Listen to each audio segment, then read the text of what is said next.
Hello, South Dakota EMS. Glad to be back with you this year at your conference. Wish we could be there uh, together face to face. But since we can't, thank you for participating in this year's conference. Your conference staff has worked extremely hard to bring you a very valuable and fun program. So this presentation is set on water safety, water rescue, and multiple aspects. The title of the program is Wet and Wild. And so we will begin. So one thing to think about, there's a term called ineptitude. And as the slide shows you, it suggests that if you can't learn to do something well, learn to do it poorly or enjoy doing it poorly, which there are some folks in our business, our profession of emergency medicine, whether you're hospital-based or pre-hospital, that simply are happy doing things halfway or not as good as they need to, and that's simply unacceptable. So with that, we have to make sure we are the best of the best as we respond and give care to our folks in our towns across the United States. So as we look specific then at water safety and near drowning issues, the problem is this. It is the third leading cause of death on the planet now. Usually the patient involved is mostly single male. So I'll stop and ask you a question. Why do you think that is the fact? And it normally has to do with testosterone. So with that one, it gets guys in trouble. Hey, I can swim longer than you. I can hold my breath underwater longer than you. It normally gets them in trouble. What we see with a lot of folks as well is that they die within 10 feet of safety. And we've had issues like this. Panic is an overwhelming emotion that can cause folks not to be able to self-rescue themselves. For instance, you've got a 6-foot person who drowns in 5 feet of water. And that panic situation caused them to go into a fetal position where all they had to do is stand up. It just doesn't make sense, but it does. Or reach out to safety and grab the side of the boat or the side of the pool. That panic situation just disallows them from doing that. And then back to that testosterone that we talked about before in males certainly does get them in trouble. The unfortunate part is that all of these are usually preventable if we had made better choices, or if they had made better choices. And it certainly does get them in trouble.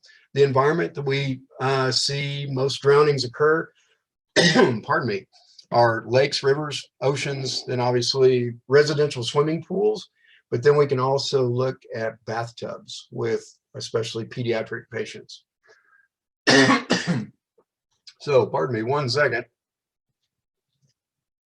as I get the tickle out of my throat. All right, moving on.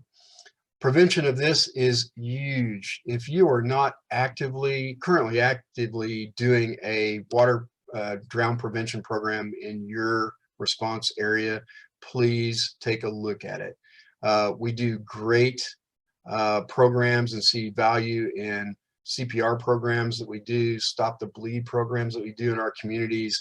We certainly need to be doing drown prevention programs as well, which pays us dividends at the end of the day. So as we do this, we got to protect the kids, but then we also have to educate the parents and primary caregivers, babysitters, all of those folks on how to make this work better. So things to keep in mind. First of all, kids are sneaky. And so we have to keep a close eye on them. They're quick as well. And we see so many incidents occur where the parents were out by the pool reading the newspaper and they never saw the kids submerge under the water because they couldn't reach the side. Or if they were wearing floaties, those floaties deflated and again allowed the child to sink to the bottom of the pool. Fencing of pools, in some areas it is the law, in others it is not. But we should have fenced pools to keep those kids safe. As far as weather reports go, we see often and yearly where folks have died by getting lightning strikes in the area. They knew the storm was coming in. They didn't think it would affect them, and it did. So we do have to keep apprised of how that weather changes. I know in your state it changes as quickly as it does in mine, and it can certainly be a big deal. Have communications available, whether it's phone or radio.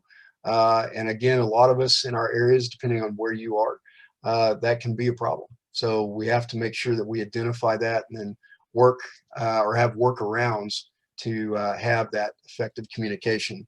Safety equipment, there's a lot of it out there, and we'll break some down for you as we go throughout this presentation. One of the biggest things that I have pushback with are those flotation devices made for our children. So many of them do fail easily. And matter of fact, the ones that go around their arms, the little floaties, just abrasion of that device against the pool can often make small holes in the device. And again, it just leaks. So now this child is floating in the shallow end of the pool. But again, now that flotation device has malfunctioned, and again, allowing the child to drown. And then this one is never swim alone. And again, certainly if we have children in the pool or in the lake or wherever you happen to be for the day, we just need to keep eyes on. Some other events, though, that have occurred that we need to be aware of, as you see the picture on the left image there with what's termed a safety spring.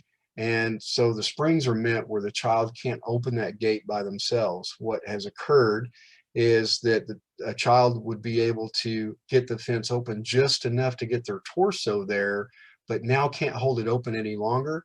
The gate closes, now crushing the child in the fence itself. So a safety device that's meant to save lives could actually take those lives as well. It would be much easier just to put a lock on this fence where the child can't get in. Also, too, again, making sure that we have the right style flotation devices out there as well. This is a device that it's meant to float the child on their back. There's so many devices that are put together ill-constructed, where if the child becomes unconscious, it actually would float them on their belly or on the front, putting their head and face in the water, and that's not where we want to be. So the thing is, we need to be as safe as we can, have that prevention component in place, a good educational process, which makes us all look good anyway.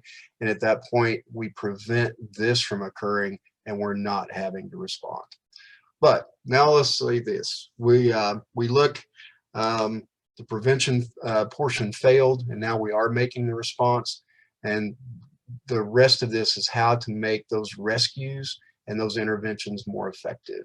So as we look at clinical factors associated with mortality of the near drowning patient, that first one here is you have normal pulmonary function, normal ventilation from the patient. You arrive on scene, they're coughing, their vital signs are within normal limits, they're alert and oriented, they deny ever losing consciousness, and so do the bystanders. They say they never did. The mortality rate on this is 0%. They still need to be assessed. It's a good idea to take them into the ER just to be assessed for that 24-hour period, because they can certainly get in trouble, but for the most part, 0% mortality.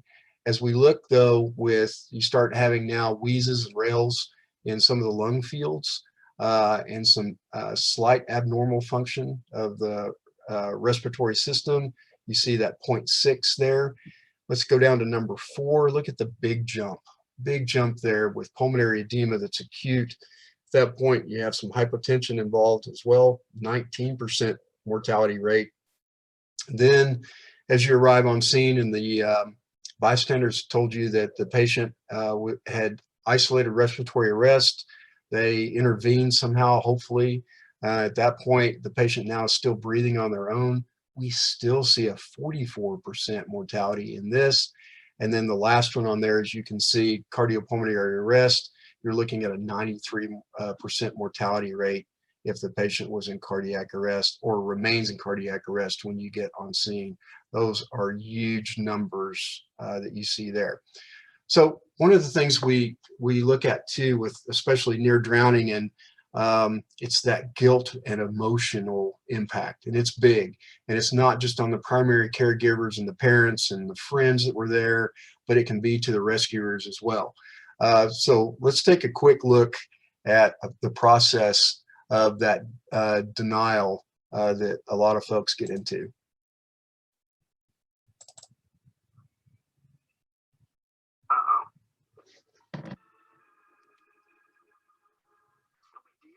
Probably not even laugh about this tonight with the guys.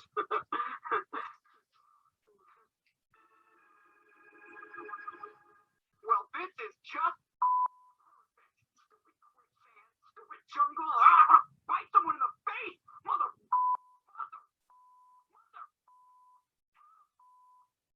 Stupid jungle. Are you there, God? It's me, Giraffe. Listen, if you would just give me a mulligan on this quicksand thing, I promise, no more peeing on your shorter creatures. But is he gonna deal?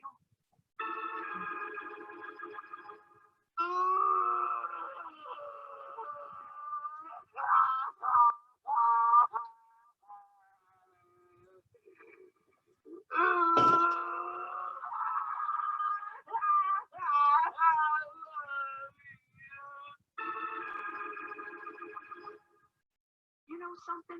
I'm cool with this. I bet heaven has all the tender leaves I can eat, and everyone gets their own Slurpee machine. Yeah, take me, sweet death. I await your loving embrace. What? I think I hit the bottom.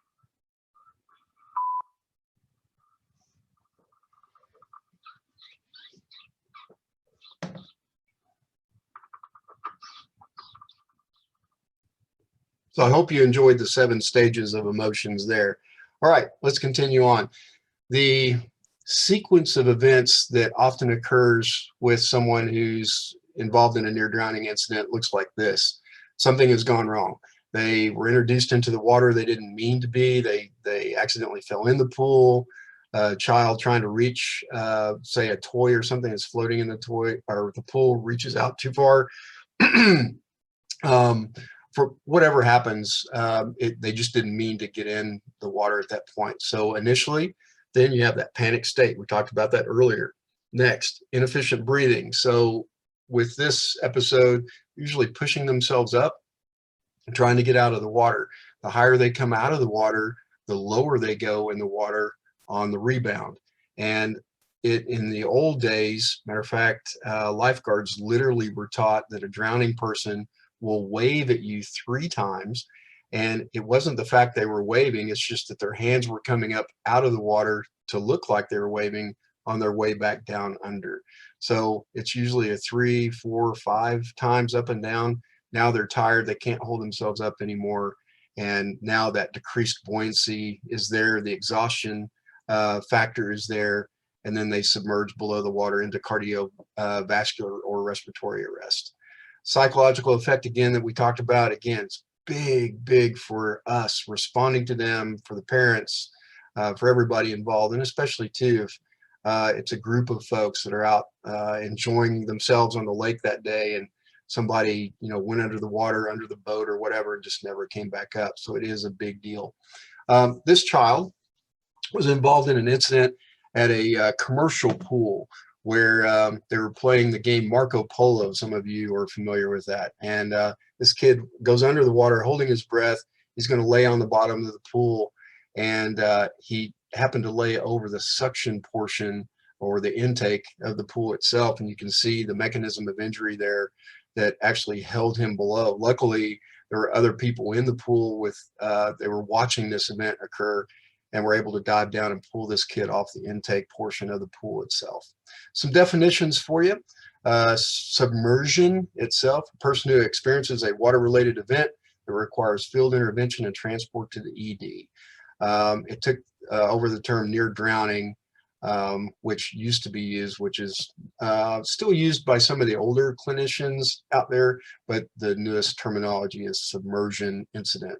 Drowning is truly the mortal event, or again, now the person is dead on scene and the body is being recovered, or the same term can be used for the patient who was transported to the ED and dies within a 24-hour period. So that's the current definitions that are used today. All right, so as far as interventions go, we have this person who was pulled from the water and somebody called 911, that's you, remember? Then we start doing stuff. And with that stuff, it's this: scene safety, making sure that we're still safe. Again, keeping in mind that can change. We check the level of consciousness on the patient themselves. We activate more resources as needed, code team, extra EMS units, extra lifeguards, whatever may be in effect at that point. And then we look at the CABs, that's circulation, making sure if they're in cardiac arrest, we're doing great CPR, also being guided by our in-tidal CO2 to make sure that we're effective. Airway management and breathing management, very, very important for this as well. And again, you guys do that. That is your expertise and your wheelhouse, so you do it very well. If you feel that you have a patient involved in a water emergency that has a neck injury, so it's a diving injury, or they were hit by a boat or whatever, and you think that they're a candidate for that, in-water spinal immobilization is probably the easiest spinal immobilization you will ever do. The board is brought in, it's submerged underneath the patient, it floats up underneath them, and at that point you can apply your C-collar and your head beds or headrest or whatever other devices you're using at that point. It is a very simple maneuver to do, but it does have to be done in the shallow end of the pool or the waterway itself, lake, whatever, or you have to have some kind of foundation that the rescuers are being secured on as well.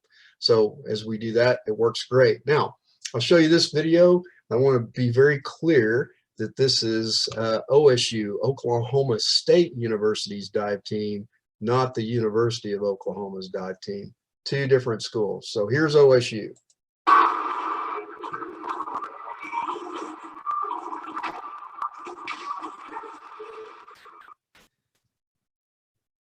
So let's watch him one more time.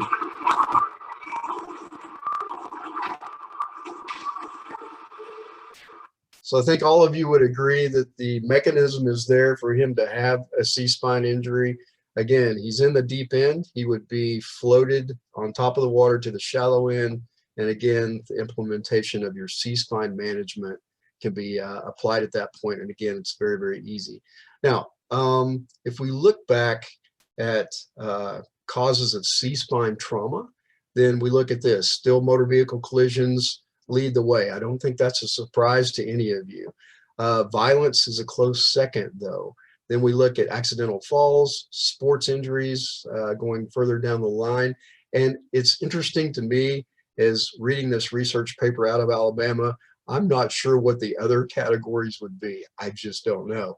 I'll let you do your own research on that one and see what happens. As far as specific dive injuries, when we're looking at that, 70% were ordinary. That meant that they meant to do that dive.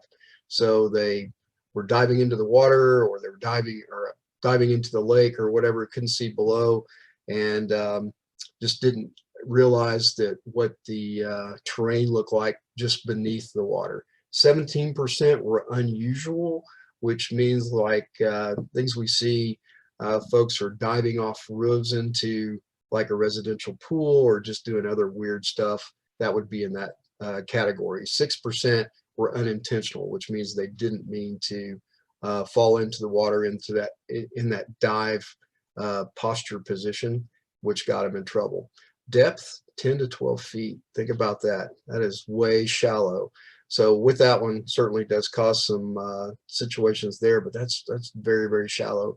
80% of the incidents were in the shallow end of the swimming pool, which a lot of times if we go back and investigate kind of what led up to that, you can say that there were drugs or alcohol involved, which they couldn't tell the difference in what the shallow and where the deep end of the pool was, certainly causing some problems. The majority of them too were in ground level swimming pools, not raised swimming pools or waterways as well. Right, other things to think about: half of the incidents occur at parties. Again, that alcohol drug involvement there, again, no surprise. Drugs, certain drugs themselves rarely involved, but we're starting to see some others kind of crop in, and then few occur at public pools. So I ask you the question, why is that? And I know your answer will be the lifeguards. The lifeguards do make a huge difference. They're blowing their whistles at folks that are doing things that are unsafe, and does keep them that way. So again, we see a lot of these, more of the events occurring at the lakes, rivers, and again, residential swimming pools. All right, as we do our rapid assessment, we're looking to see if the patient's a C-spine candidate, and then fixing what's broken in the CAB, cardiovascular, airway, and respiratory department. CPAP can certainly be a huge component for us in managing that airway, especially if they are starting to present to us with airway compromise, and it works extremely well. Heated fluids for these patients can sometimes be helpful as well. A lot of them are hypothermic, and again, keep in mind, if it's a trauma patient who has also been involved in a water event, we want to keep that trauma patient warm, so heated fluids work extremely well.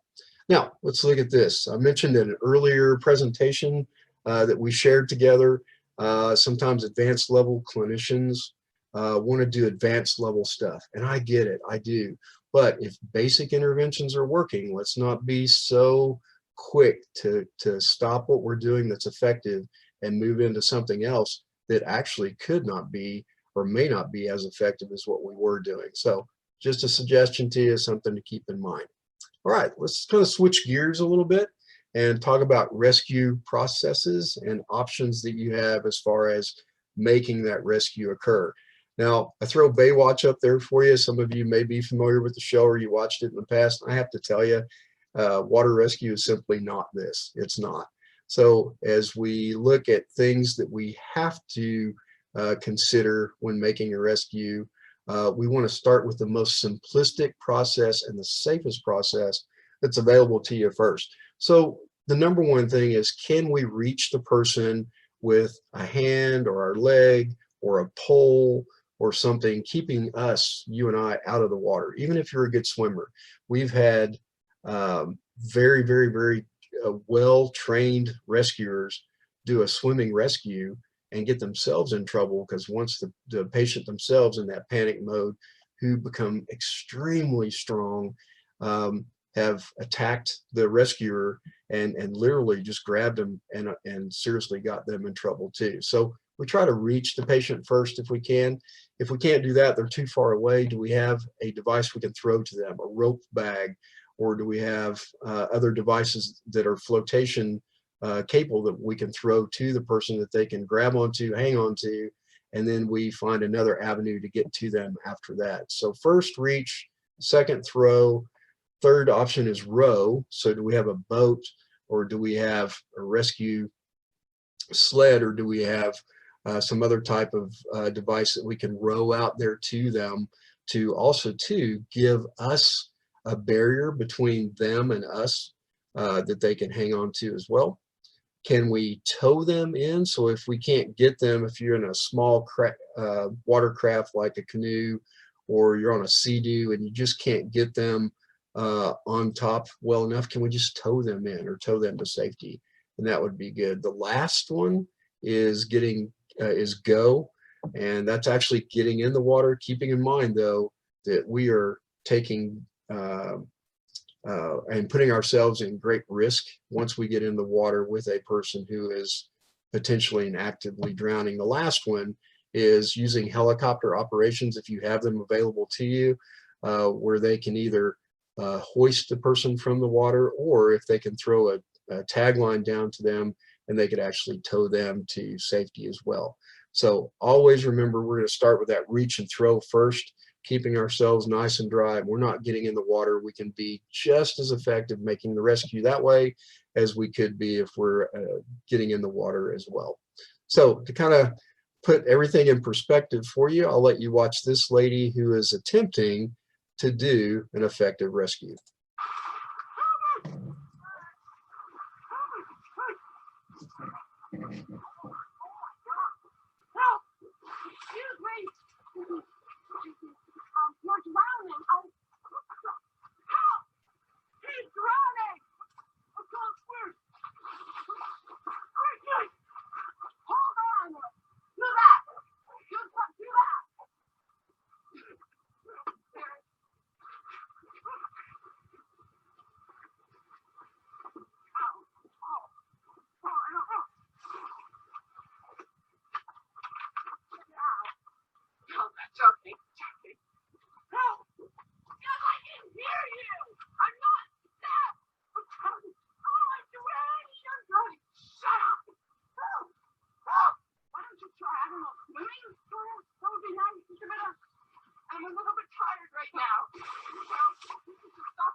So as you can tell, our potential rescuer is struggling at best. The takeaway on this video is know your equipment, know how to use it. So, and there's so many different devices that are on the market and available to you and I to make effective rescues, and again, not even getting wet.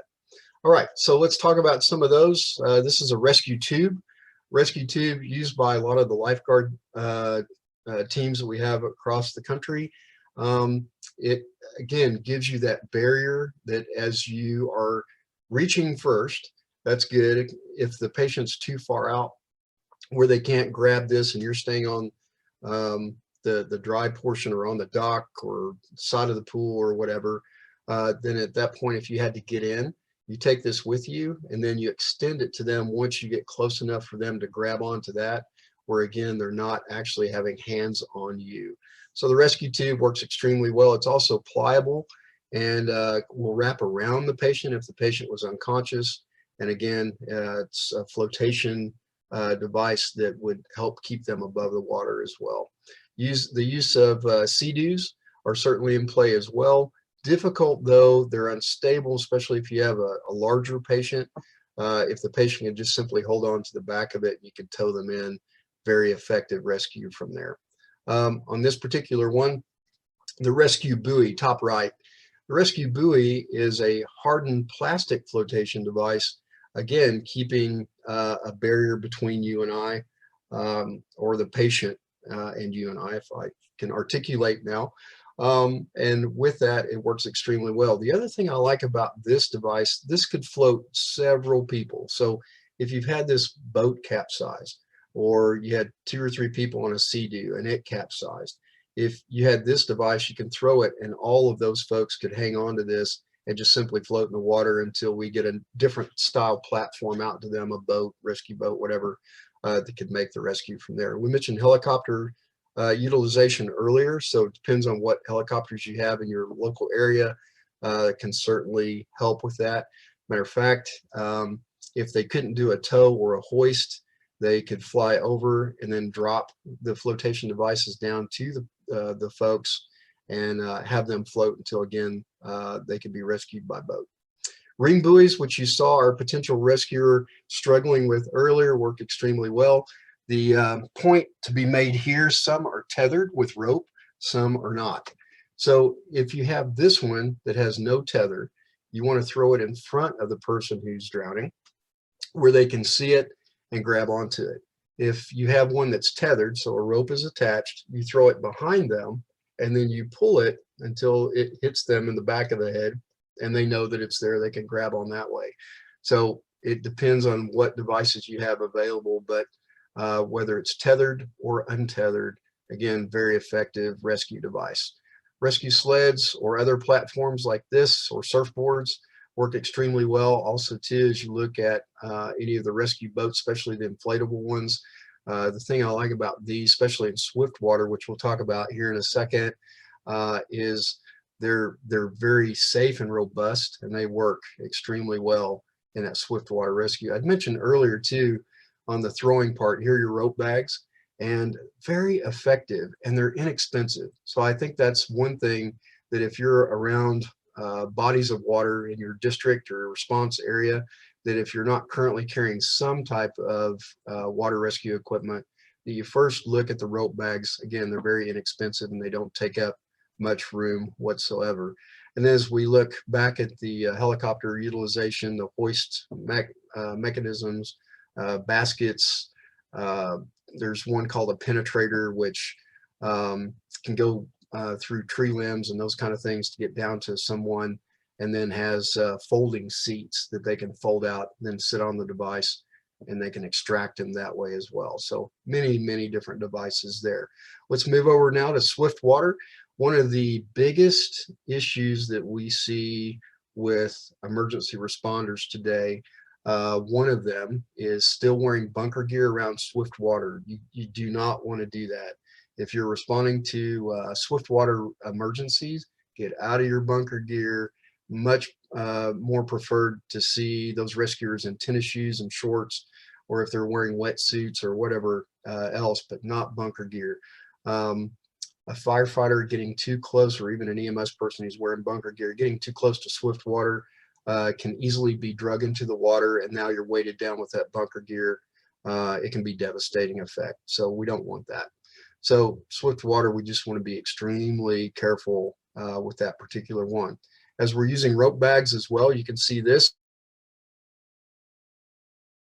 is that very, very quickly. You want to make sure that as you're throwing those rope bags, that it actually is getting to the person. So you have to practice with these devices first before you use them. And then at that point too, making sure that you're anchored enough where once the person grabs on and that force of the water with them, it's not going to pull you in the water too. So make sure that you're anchored as well and that you're not going to fall in. All right, next, vehicles in swift water, extremely, extremely unstable. So this is a crucial point where we have to make sure that you're tethered, they're tethered. Also too, just the weight transfer. As you see in this image, as this person now starts to get out of the vehicle and onto this ladder, that weight transfer now, the car becomes lighter, and that water can certainly rush that away. And still, if that ladder is connected with that, causing some rescuer safety issues at that point. So you do want to make sure that we're being cautious. Now let's talk about you as an individual. You find yourself in swift water and you did plan to be there or you didn't plan to be there, but whichever way the end result is, you're there. And so how to negotiate that waterway is we always go feet first. So as you see this rescuer here, they're laid kind of a sitting position in the water itself. Their feet are in front of them.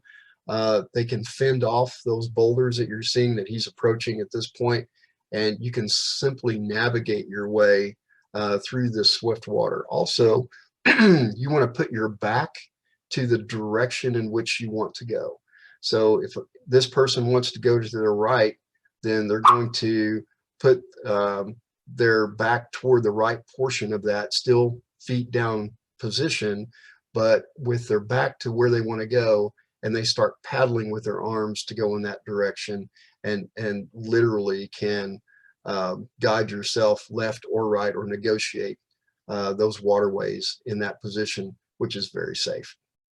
All right, next to the last topic is scuba, and it seems like almost everybody's doing it now. So it's very popular in some areas of the country, and a lot of folks who obviously take vacation do like to go scuba diving. There's some beautiful places that our planet offers us to do.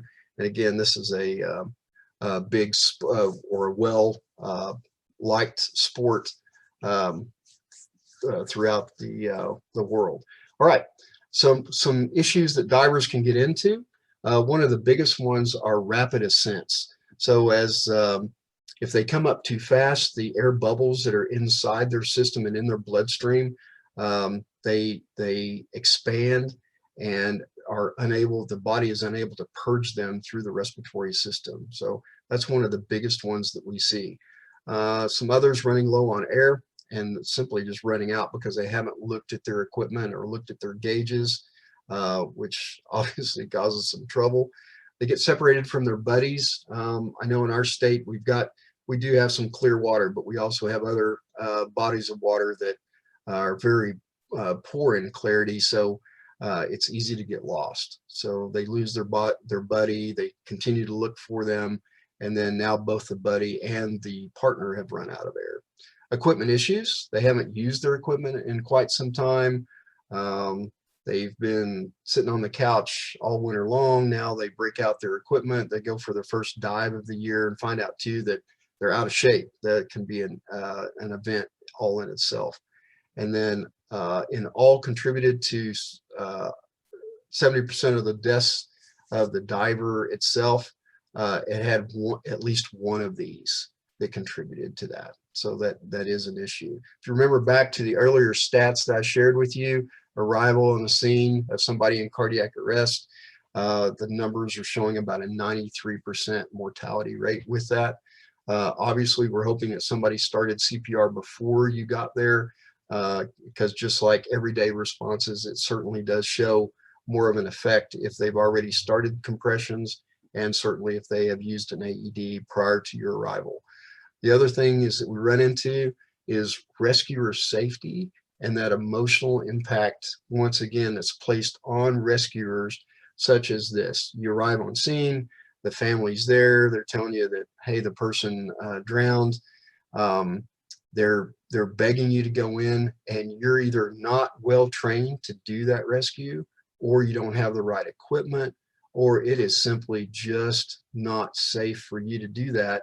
And that emotional impact sometimes weighs in and causes you to make a wrong decision. So those are things you have to consider before you attempt that rescue or even attempt a body recovery. Is, should we do that? Are the it, the equipment, is it correct? How is the weather for you? How is all those effects that can certainly get us into trouble can be in play.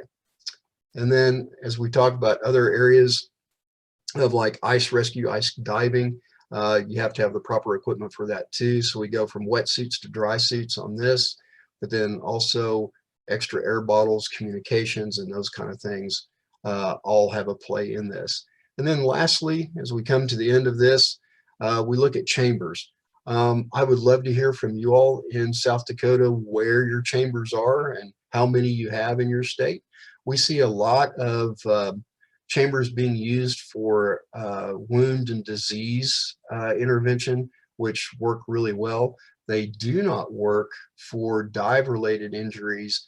A lot of them go to 3 atmospheres only to hyperoxygenate the body and to treat those folks with, again, diabetic ulcers, other wounds that are slow to heal, those kind of things. And those are only 3 atmosphere chambers. What we need for a dive-related emergency, especially for those folks who, again, came up too fast, those bubbles increased in the circulatory system, they require a 6 atmosphere chamber in order to condense those air bubbles where they can be purged again normally through the respiratory system. The difference in a monoplace chamber and a multiplace chamber, this is a monoplace chamber. As I was a chamber technician years ago, I felt like this was a overturned Mountain Dew can, because it's very confined space on the inside. There's pretty good room for the patient, not really for the technician themselves. It gets hot inside because it's pressurized again to that 3 to 6 atmosphere pressure, and the patient is breathing 100% oxygen. So the monoplace means that there's just room for 1 patient and 1 technician at a time. A multiplace chamber, this is a picture of the current one that's in Oklahoma City for us. Works extremely well. You've got a lot more room to move. Some other things to consider too is it's not just related to dive emergencies. It could be a multitude of things, but especially now that we're getting into the cold weather months, and I understand that it's snowing there for you guys in South Dakota, is as people start using their heaters, we have carbon monoxide poisoning.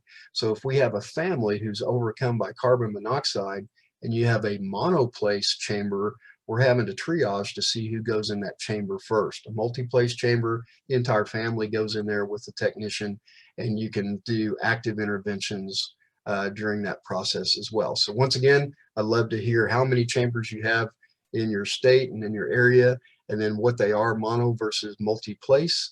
And I look forward to hearing that information from you. Again, here's a list of the multiple things that these chambers can treat. DCS is decompression sickness. Again, it's that those bubbles too big in the body from the person coming up too fast. CO poisoning, we mentioned already. Crush syndrome, burns, again. And then those wounds that are just problems for us that are slow healing, especially diabetic ulcers. Very, very, very valuable and effective treatment using hyperbarics with those. So remember too, some things won't hurt you, but some things will. So on that note, please do this. Please stay safe. Watch your surroundings. Don't forget to wash your hands with all this stuff that's going on currently, social distance, and just take care of yourself. Once again, I appreciate you so much. and the job that you do for your folks in your state appreciate you as well. Thanks again.